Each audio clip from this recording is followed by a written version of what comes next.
Hey, what's up, everybody? My name is Tom Tate. I'm a project manager at Aweber, where we are obsessed with email marketing. I'm joined by two of my friends who will introduce themselves in just a minute. And we are excited to kick off episode 1 of something.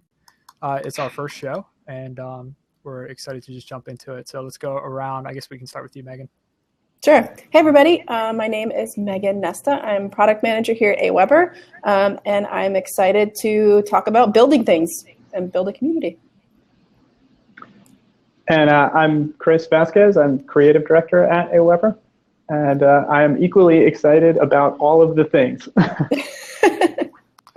Yeah, and I guess that's a good segue into what we're going to talk about today, because I think, and you guys can correct me if I'm wrong, I think we're going to be talking about all the things because there isn't just one thing to talk about. We're trying to kind of build the ship as we set into flight here while we're in the air, which is awesome. So what is build something? I think that's an interesting question. Last week, we held a blab where we kind of recapped our internal event, digital marketing event, Ascend Summit. And that was a really fantastic conversation, but it was almost, episode 0 in the sense that we didn't really talk about build something at all. We had the name and we had some light branding behind it, and we referred to it, but we didn't really talk about what it is and what we hope to achieve.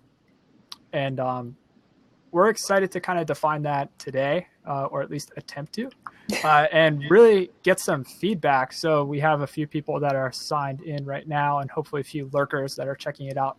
So if you jump in at any time, or if you're listening on the replay, feel free to reach out to us. We're going to be giving you opportunities to check in throughout. So what is build something? We have a very, very loose tentative mission statement that I'll throw out there, and you guys can comment on it and what it means to you. But let me just read it. So at Build Something, we want to help each other build something that will delight and transform your audience. And for us, that something is build something. Do you guys have anything you want to add to it? It's simple. Yeah, I'm excited to build something without having the map or the blueprints or everything laid out. Just get started. And particularly in a collaborative way, and invite other voices into the conversation and do this thing together. Yeah, I will plus one that. I'm really excited to just hear new perspectives and viewpoints as we try and tackle problems. The idea that the problems that we really want to solve, we don't even fully understand right now, is super exciting to me.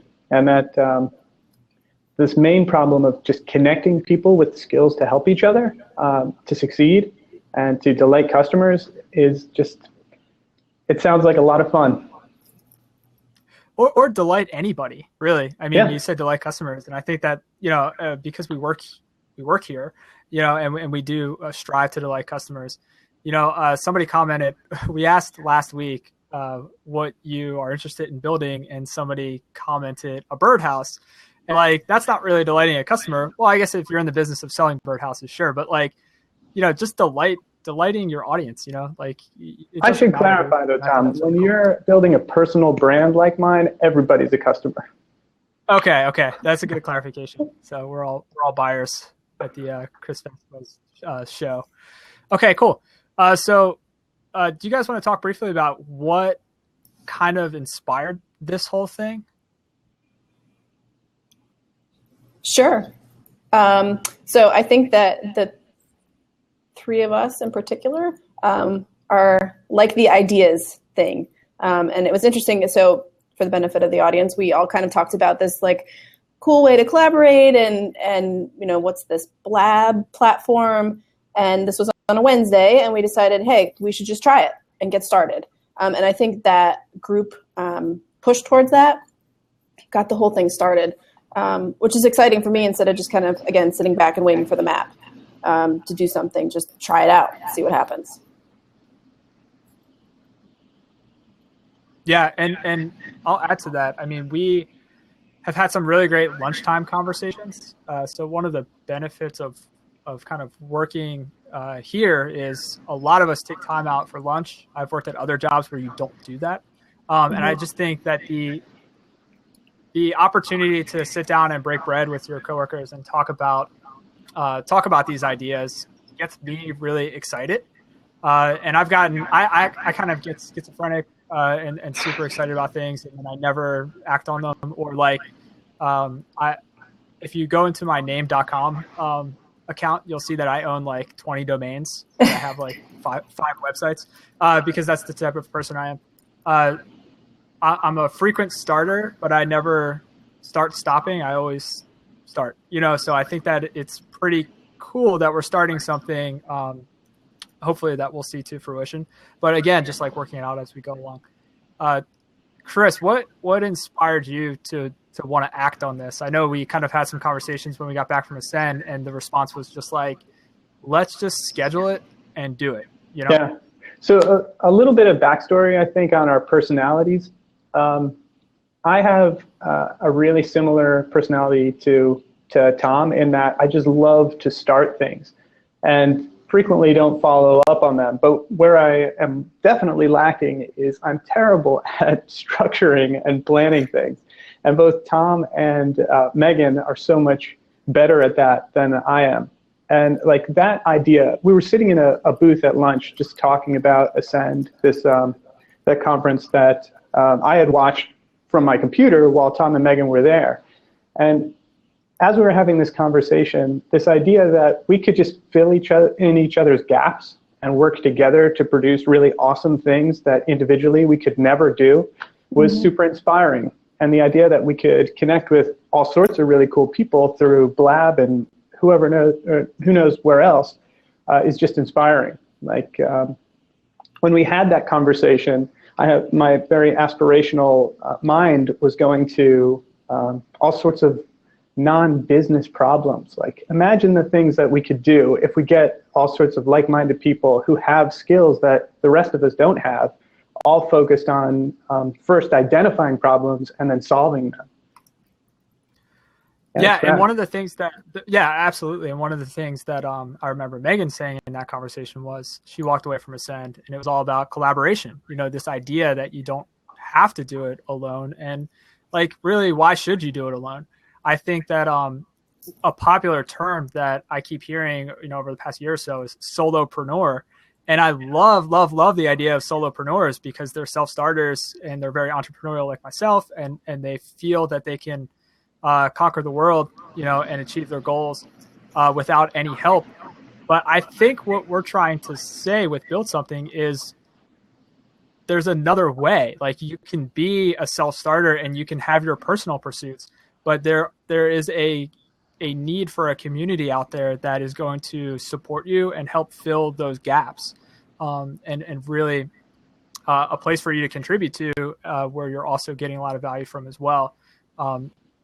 I shared with you guys the Legend of Zelda screenshot where, it's dangerous to go alone, here, take this. Like, that's kind of how I feel about this. It's like you can have, 80-hour work weeks, and work yourself to the ground to achieve your goals. Or you can collaborate, it's not like you're collaborating with a business partner. You're just collaborating with like-minded builders to get out there and, and achieve what you're trying to achieve. Yeah, and I think I might be changing the words around a little bit, so you guys will have to tell me if you agree. But I think part of what we want to do is have a more focused community and more focused collaboration. Not so focused that it's like a mastermind tiny group, and not so big that it's Twitter or, a big social network, but it's this like-minded group and it does have some focus where we can talk about, buzz phrase going around here is real issues. We can have this open conversation and not have everything figured out and just say, this is the thing that I'm chewing on, and have a place to do that. Yeah, absolutely. One of the things that we mentioned last week and we kind of continue to use as our motivation, or at least my motivation, is a quote from Jared Morris, who we're gonna tweet at and try to get him on one of these days. And it was just this idea of he's sustainability, but the quote was show up reliably, and show up reliably over time.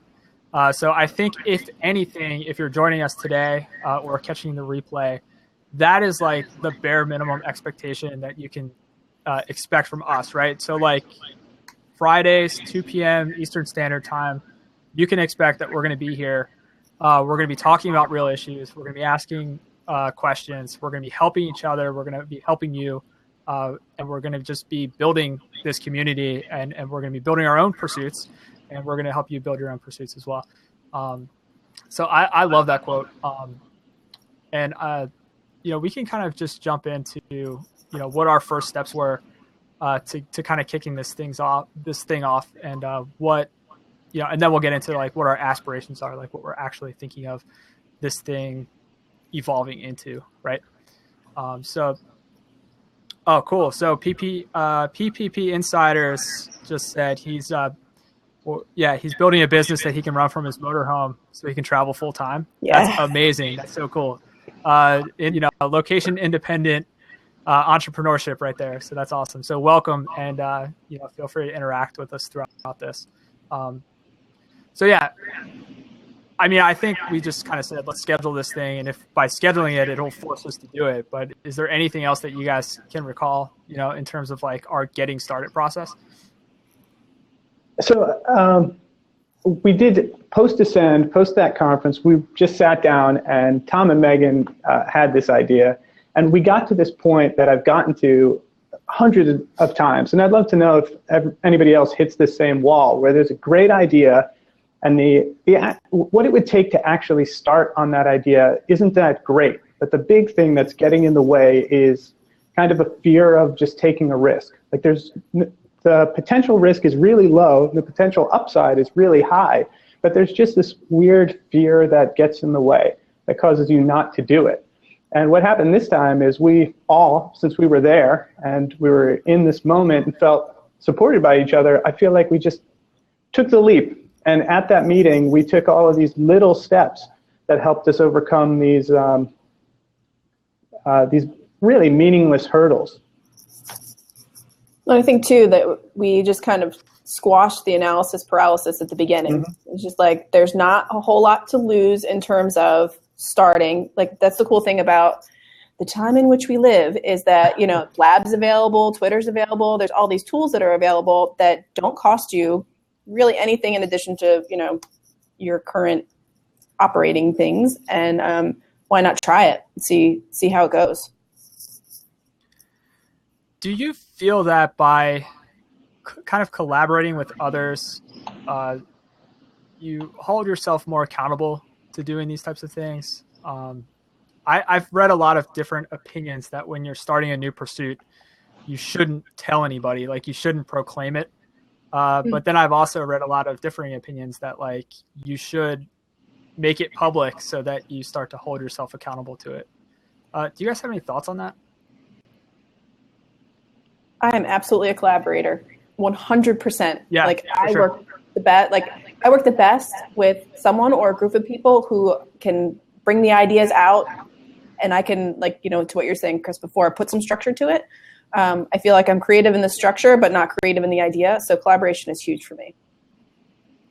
Yeah, I also feel like having people, that collaboration is beneficial for two reasons. One is you have people who can support you, and on the other side of it, at least for me, it gives me a feeling of responsibility to other people that does help me kind of hold myself to my commitments. Because otherwise, like if I don't do something and I'm just doing it myself, the only person I'm letting down is myself, and I can get over that kind of easily. But if I know that I'm going to let Tom and Megan down, that's harder for me to take. That's right. Because I feel like we've all made this invested and have this, implied promise to each other, and to break that is so much harder than to just break that promise with myself.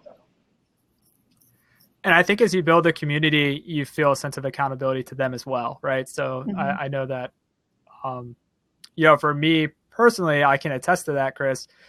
On my last birthday, I told myself I was going to write my first novel within a year, right? And that was in April.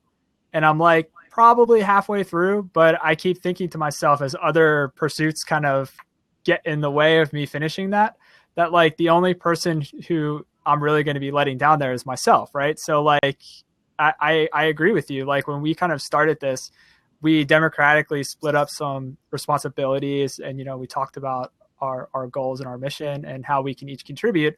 And I agree. Like if we slack, we're going to be letting each other down, and ultimately the community. So I think that's a great message. And for anybody who's kind of like checking in, like jump into this community, because we will help you be that accountable person. We will help you get over those hurdles. And hopefully by sharing your pursuits, we can also share in your successes as well. So it doesn't have to be, solopreneur living and dying by the pursuit and the success all by yourself. So that's awesome.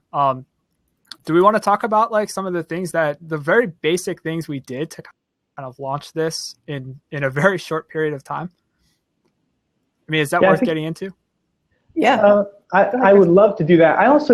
I have to hear more from Kevin about the business that he's trying to start at some point, if he wants to share, and like how his process of starting aligned with our process of starting.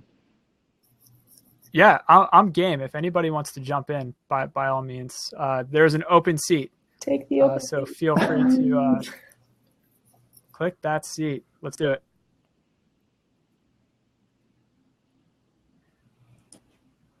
Hey, how's it going? Hello. Hey, Kevin. Hey, Kevin. Welcome. How are you? You're going to have to understand the Scottish accent. All right. It sounds like music to my ears. My friend. So why don't you tell us a little bit about the business? I'm at home and I've got a dishwasher going full time. I've got my dog give me grief, and I've just dealing with a couple who are holidaying in Scotland, and I'm supposed to be Skype calling them. So, but anyway, I've got 5 or 10 minutes. Great. Awesome. I gave up work about 6 years ago, and I've been having an engineered sort of midlife crisis, and I decided to, just in the last year, to do some work from a van so that I could secure this lifestyle right through to proper retirement age. So rather than do anything I did professionally, I've always at hobby level been into computers and web design and all this sort of stuff. So I now produce a podcast all about my travels, and I've got a nice little audience that keep in touch with me. But I do audio production from the van. I've got a little studio in the van. I do web design, and I also do some, I suppose everybody's doing, SEO, social media, all these things, but I can do them to a certain level. And using a couple of connections professionally, I've been helping quite large businesses do things like Twitter. But I've only really been testing the water really for the last few months, with a view to really, promoting it through the winter and getting ready for probably February. I'll go back on the road full time. So I normally do like 8 to 10 months in the van a year, and I travel all around Scotland. So, when did you decide to kind of take this leap? Was it something that kind of evolved over time, or did you wake up one day and decide you wanted to be kind of an entrepreneur and go out and do this? Well, I started out in the public sector, and I somehow, for a variety of reasons, ended up in senior management. And from there, I went on to the not-for-profit and ran a national not-for-profit organisation in Scotland, and in fact across the UK with a couple of thousand staff. And from there, I ended up in the private sector. And my last role was a chief exec of a healthcare company. And I bought a stake in that business at the outset with some private equity guys. So I got a payout really 6 years ago. But when I've been travelling around, the thing that's been the itch for the last few years has been the fact that I have never worked for myself. And working with private equity, I came across a lot of smaller businesses that we bought, and these were lifestyle businesses or startups that people had started up. And I don't think you can beat the idea of self-employment. That feedback loop of whatever you put in many ways is rewarded. And no matter how high you climb in a corporate organisation, somebody's still making a margin off your efforts. And somebody always still has control, whether it's your board, your chairman, or shareholders or whoever.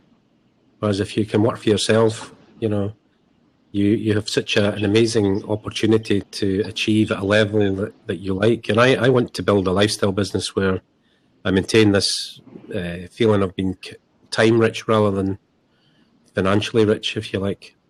So it's a complete switch of speed and pace for me. And it's the best thing I've done, I think, overall. I don't have any of the grief I had before where I had no time at all to do anything personally. Whereas now I'm in control of my own life in a way I've never been before. And I'm beginning to think about things like, buying from local shops, and, I avoid consumerism, I avoid shops. I haven't gone crazy or anything, but Yeah, sure. I've just changed my priorities a little bit, and I'm much happier. What was the hardest part of doing that? What's the hardest part?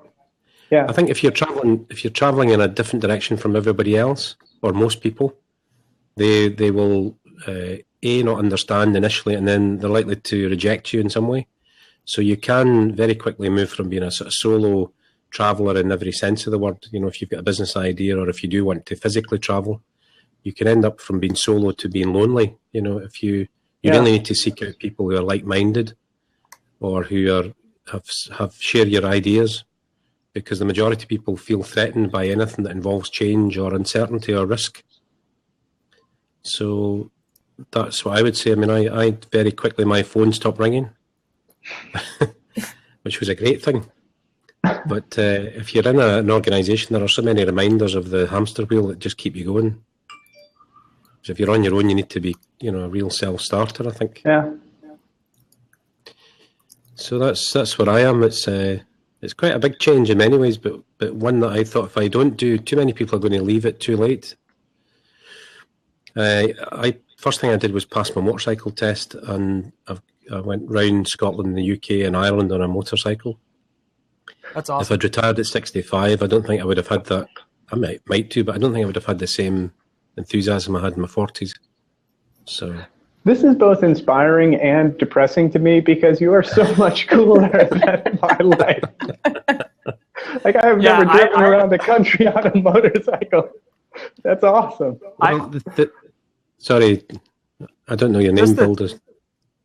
My name's Tom. And Tom, just Tom. the whole concept of travel, independence, and just the freedom that you've earned. I mean, you've worked for it, so like the freedom that you've earned is deeply inspiring. So this is awesome. So thank you so much for jumping on. And I mean, I have one last question, just to kind of keep things rolling. I hate to kick you out of the seat, but also I want to open it up if anybody else wants to come join. But did you have any specific fears? Like, were you afraid to move in this direction? And if so, how did you overcome that fear? The only fear I had was financial. Sure. I had this issue when I left the public sector to go to the not-for-profit. People thought I was crazy because it was against the cultural grain. Professionally was where if you would have to be in the public sector and the work I did. When I went from the voluntary sector to the private sector, people thought I'd gone into bed with the devil. When I walked out on money as being king, people thought I was nuts. So there is the fear for me was the financial one of, I could have gone on to other chief exec jobs or further consultancy work or all sorts of things. So I had to take a decision that I would, if not run out of cash, that I would have to become pretty frugal over a period of years. But the benefit would be time. So my fear was whether financially it was a bit of suicide, really, because you'll never be allowed back into what I did before with private equity. They need people who are absolutely committed and driven by financial gain. They just will not take you on. If they think you're going to pop off and travel the world in 6 months, you're unemployable. Sure. So it was a suicide decision in some senses for working the sector I was working in when I left. So the fear really was not getting back in ever, which is probably true. I mean, I could go in at a much lower level probably, but I couldn't go back. Not at the same level, sure. Well, there's no way I wouldn't accept something like me back, because they might turn around and leave. Yeah, for sure. Well, thank you so much for jumping on. So I just want to say before I kick you out, before I give you the boot, thank you so much, and come join us every week. Anytime. Yeah, I mean, subscribe to Future Labs, and I think ourselves, at least I'll speak for myself, I can definitely learn learn a lot from you, and I'm sure the community can too. So if you can, feel free to join us and contribute. That would be awesome. Thank you very much, and I'm glad I bumped into the three of you. Okay, cheers. Thanks, Kevin. Nice great. to meet you. Yeah, take care. That was Awesome. cool. And hey, Kevin, if you're still listening, feel free to drop your podcast, into the chat, and we can give that a plug, and people can check that out too. That would be really awesome. Yeah, I mean, we talked about a lot there, so that was pretty awesome. A lot about fear. Certainly before Kevin jumped on, we were talking about how low risk starting some of these things are, we were talking about how you really don't have too much to lose. But in Kevin's case, as he mentioned, there certainly is a lot to lose if you're going to, sacrifice your career and try to go off in that direction. So it's interesting. It all depends on your circumstances and where you're coming from and how much risk you're willing to take. And these are all awesome conversations that I hope we can go in depth in the future. So yeah, Chris, thanks for kind of, I guess you didn't have to persuade Kevin, but thanks for inviting him on. That was pretty awesome. Yeah, that was awesome. So right prior to that, you had raised a really interesting and hopefully helpful question, like how did we go about starting it? Like what were the concrete steps we took and the tools we used? I think that is an awesome thing to share. Yeah, definitely. So I do have another call in, Ultimate Upcyclers. So let's answer that question real quick, and then we'll bring Dave in real fast. So let's just go around the horn, and then Dave, I'm gonna dial you in real quick. So yeah, we set up some tools. So we kind of have a very small tool set, but I love it, right? So the first thing we kind of did was we hopped on Slack, which is a communication service. It's basically like a chat app, but it's so darn easy to use, and it's been awesome for us to kind of keep in touch and talk about ideas. So you can set up different channels. We have a channel for future topic ideas.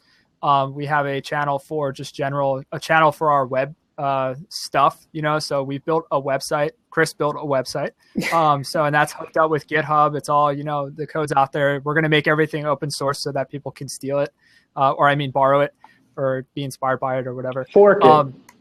That's it. Yeah, people can fork it and use it for themselves. So we have a website, we have a domain, like all the basic stuff, web hosting, and we were able to kind of pull that together pretty quickly using some very basic things. So Slack has been huge. Chris set up a Trello board. So Trello is kind of a project management / agile piece of web software that we haven't really started using in any major detail, but I love it. I use it personally. I don't know if you guys want to talk to anything else. We have a few social profiles if you want to drop that in there. No, those were the big ones for me was on the one side, Slack, and on the other side, Trello. Slack for communication, Trello for organization and project management, and they're both free tools. So you can do a lot with just those two products to get started. That and like Tom, our site is really managed and hosted using GitHub and Amazon Web Services, which that is very, very cheap. Like you can do amazing things for free to cheap to get started and test ideas. Yeah, so we built kind of a mini brand in like a week, and our operating cost is pretty much, I think it's $1 and like a few pennies a month, which is cheaper than like going to Starbucks. So that's pretty awesome. So we're doing a lot, and we were talking about filling the gaps earlier. So Chris is a designer, which is really helpful because I am not, and likewise. And Megan is turning into a Canva pro pretty quickly. So I'm excited to see what you produce in Canva. Yeah, I wouldn't go to pro yet, but I'm on my way.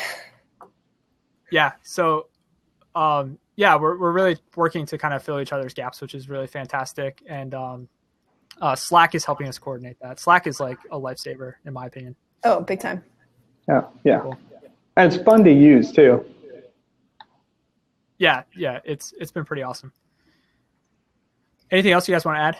I was just going to say, I don't know if this kind of goes off your agenda, but I'd love to maybe in the chat hear what people say. So there's a lot of good tools to get started on your own. So like Twitter, you could even use Blab on your own, but something that's collaborating. I wonder if anybody has any other tools that they find useful or how they're building a brand when, by the same token, Twitter for a brand is, a little bit more difficult to manage. You have to coordinate things like that.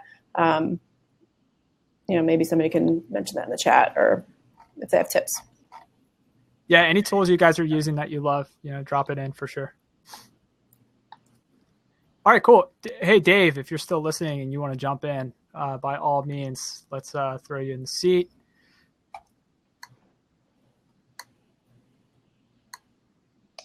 Dave Watson. Hey, Dave, how are you? Welcome. How's it going? Hi, everyone. How's my sound? Do I sound okay? Yeah, you sound good. How's everything going? Good. Yeah, so why don't you tell us? I jumped in this because I love to build things. Yeah, tell us what you love to build. I specialize in upcycling automotive waste. Tell me what that is, because that is like foreign to me. What my best product is the seat that I'm sitting on right here is made from second row seating in minivans. Yeah. My office chair. Okay, cool. That's pretty awesome. Yeah. That is amazing. That's awesome. This is what they look like. This is how I tore one down the middle so people could see how they're built. Cool. Wow. Yeah. That's cool. I don't know if you can really see it, but yeah. That's cool. I probably made about 50 so far from 4 different makes and models. But after I did that, I didn't want to be a one-trick pony, so I started thinking about everything I could do with car waste. Everything from roof racks to glass to bed liners to hubcaps to radios. So I probably designed about a dozen products. Where do you get your cars? All over? My partner is the foreman at Miller's Auto Recycling. I don't know if you could see my hat. Everyone thinks I work there. Cool. But yeah, I basically explore their wrecking yard, and I've had the ability to pull hundreds of seats out and test to see which ones work best. And it's good because there's a problem in the world, and it is that we waste too much. And my job is to help people see waste differently. So I've been trying to develop a business model where I can achieve mass waste diversion. Because this isn't something where I can make 10 or 20. Last year of the seats that I make, they crushed 5 million seats. Wow. People don't realize it's a problem because you don't handle automotive waste, right? So people don't realize that 15% of the weight of every vehicle goes to landfill. Basically anything that's not metal. Wow. So all of this is just getting wasted. So how have you started to build your business model? I'm really curious, like what tools you're using, and kind of where you got started. Like I say, I'm in the kind of beta stages myself, even though I've been trying to retrain myself to be a green product designer for the last 5 years. Before this, I owned my own insurance agency, and got a little tired of that after 20 years. But in my spare time, I built houses. I built a couple houses, and so I learned from a young age I love building things. Nothing's better to build something and stand back and take a look at it. So yeah, absolutely. So when I got done with the insurance, I just said to my friend Steve, I was at the wrecking yard, I said, what do they do with all the seats? And he says, well, they can't sell them all, so most of them get crushed. And I said to him, they're way too plush to crush. He said, hey, that's a good slogan. That is amazing. And 2 days later, I said, well, find a seat that we can make into an office chair and bring it home. And he did, and I took an old base off another chair, and I made it, and I sat in it. And, being an insurance agent, I used to spend 8-10 hours a day in an office chair. And I've know about office chairs. Like numb bum, Yep. But not with these chairs. I mean, the foam's so thick, there's springs, it reclines. I'm like, this is awesome. And I go, so they crush them all? He says, yeah, they crush them all. So yeah, that leads to my next thing is we're going to start a thing called Project 2 Plush to Crush. And that is so cool. We're calling ourselves the Ultimate Upcyclers, and we're going to have a show on Blab called Planet Upcycle. Awesome. Yes. So right, my goal is to teach everybody how to do what I do. Yeah, and that model is amazing, right? Because you are just trying to spread the word that this doesn't have to go to waste, right? Like we don't have to, keep wasting these materials. I just subscribe to you, so Thank you. I'm gonna check that out. That's fantastic. Yeah, don't scrutinize my website now yet. I need help from somebody like Chris. I've had to try to teach myself WordPress because I like building things. Sure. I'm one of these people who has to do it all by myself. Yeah. So I have to learn SEO. I have to learn to build a web page. I got to learn the designs. And this is what I've been doing for the last 5 years. So yeah, I need a collaborative team. And when I seen you guys pop up, I thought, I don't have any like-minded people I can really talk to within my circle. So this is awesome. I'm glad you like it. This is great. Yeah. And we're happy to have you in this circle. So please, again, every Friday, 2 p.m. EST, we'll be here just chatting about starting anything, right? Building anything, building business, building brands, everything. This stuff really gets us. Say one of you wanted to build a chair like I have. I could sell you a kit for $100. You go to the wrecking yard, get your own seat for $20 or $30, and you can assemble it with my kit for under 5 minutes. You'll be able to put your seat together. Wow. So you can actually build your own seat for about $130. If you want to buy it from me, though, it's going to be $300 for a cloth, $400 for a leather. Yeah. That's awesome. Is that there's so many seats, and the market is so huge. I don't have to worry about competition. Most people say to me right away is, you need to patent that idea. Well, I patented products before, and I've had my ideas stolen, but I didn't have any money to even pursue the people that stole my idea. Right. So I've probably wasted about $40,000 in patenting my ideas over the years. But now I've learned the best defense is to be a prolific designer. So if somebody steals my idea or tries to make it so I can't produce my own idea, I've got dozens of products. You'd like the Bluetooth stereo that's carved into a log that I'm working on.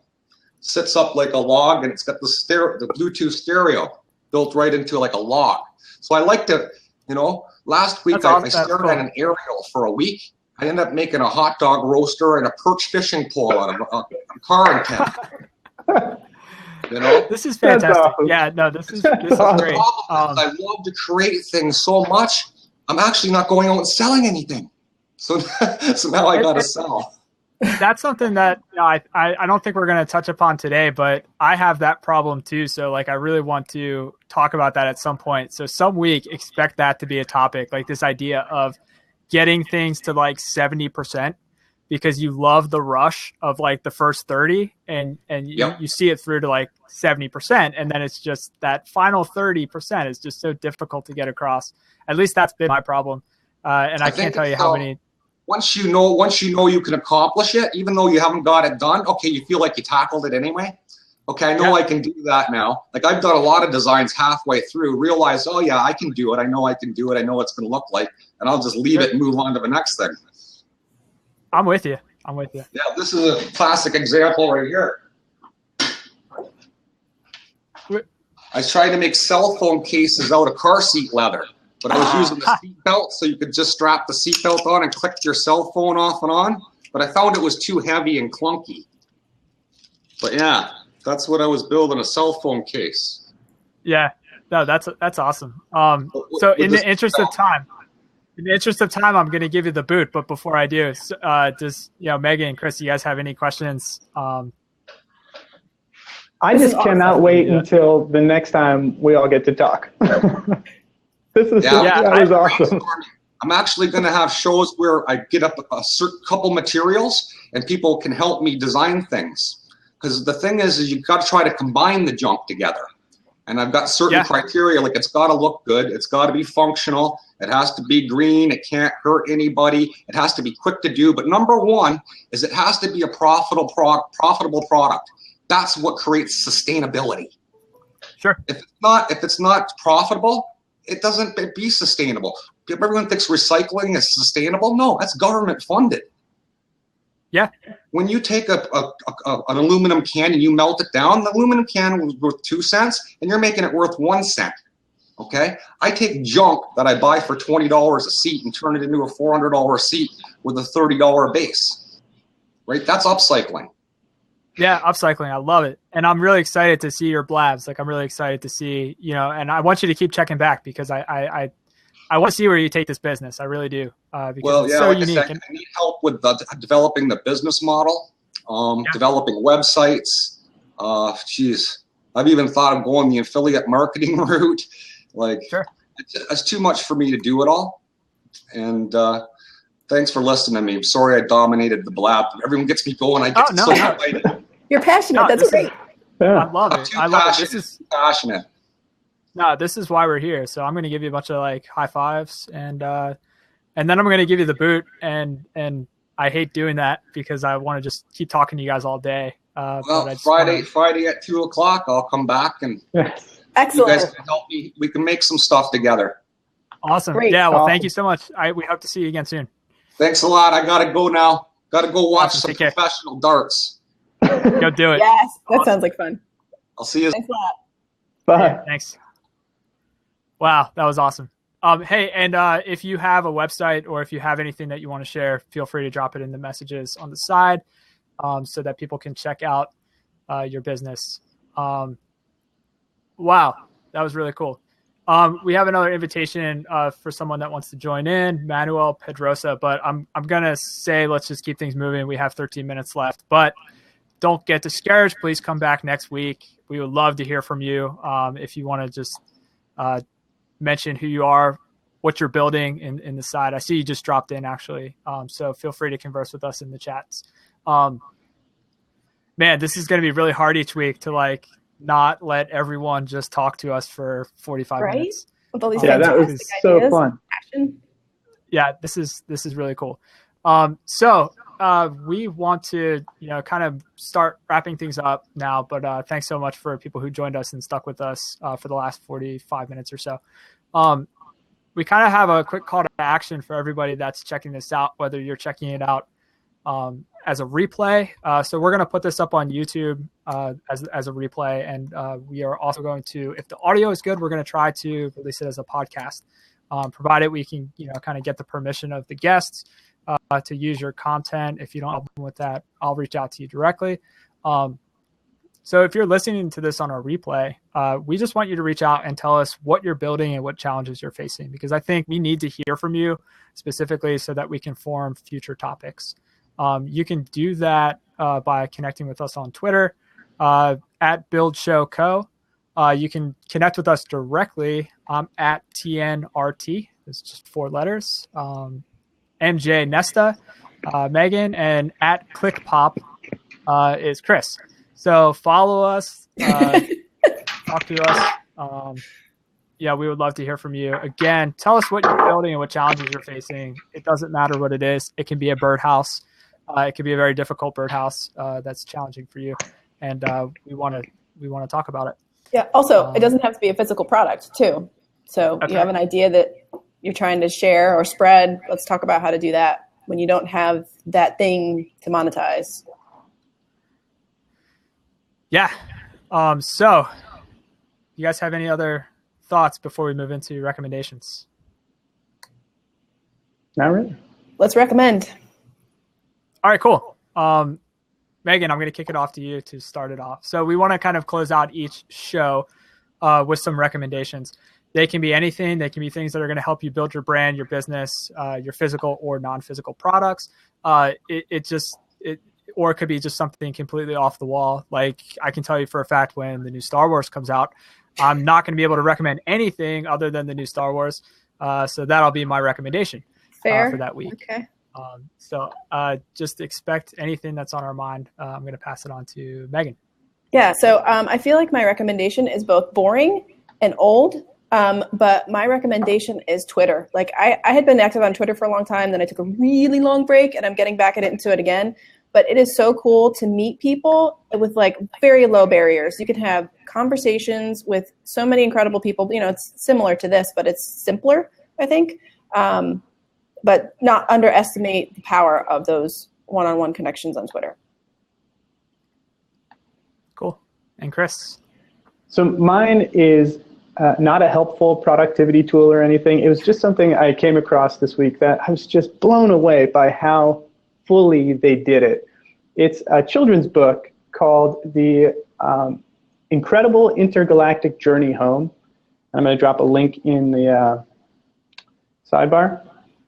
But it's a personalized children's book that I have a daughter, and you can pick like a character for the book, and the story is apparently really unique for every kid. But the way they went about building this thing showed so much care and attention to delight and detail. They obviously have someone who wrote the book and an illustrator, but then they developed these incredible algorithms and back-end tools to make each book unique for each kid. So an instance of that is they have a developer working on an algorithm to build custom constellations that make up your child's name. And another one, or a group of developers who are building a little app to build out this 2-page spread that shows your house from Google Maps with all these cool filters on it. And just there's a video on that page that does kind of an introduction to the concept and the people, and it shows a level of interest in what they were building that's just inspiring. It made me want to take this thing that we're working on together and give it my all, and not just do the things that everyone else has already told us you need to do to be successful and to connect people, but to really think about, what are the unique things that I can offer, and that Tom, you, and Megan, and everybody who's jumped into this blab with us can offer each other, and just push ourselves and push this thing that we're making. So enjoy it. It looks amazing. Yeah, I'm definitely going to check that out. So my recommendation is boring as well. Not yours, Chris. Yours was not boring. Thanks, Megan, Tom. yours was a little See, boring. that's what's going to happen. Okay. Chris is going to bring the flashy things, and we're going to bring the foundation. That's what's going to happen. I know. So I'm going to bring some boring stuff, and Chris, you can always come up with like the cool, imaginative things that people are doing in the world. For me, my recommendation is really boring. It's Blab. So like if you're on here with us, like what Blab is.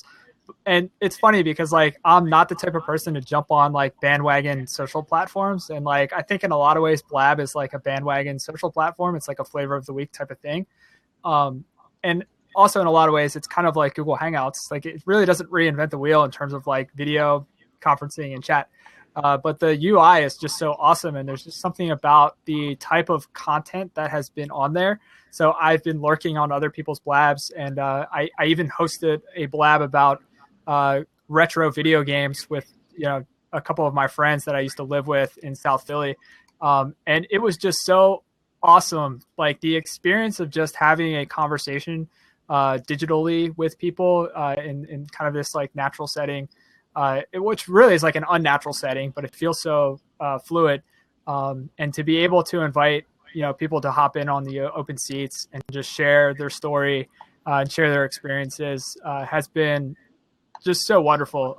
So to the people at Blab, if you ever kind of catch wind of this, thumbs up. You guys are doing an awesome job. And I know it's crazy that it's still in beta. I'm excited to see what features continue to get rolled out. And I hope that this becomes a platform that grows, that allows build something to grow. And we can continue to have people, jump in week after week and kind of share your story and your experiences.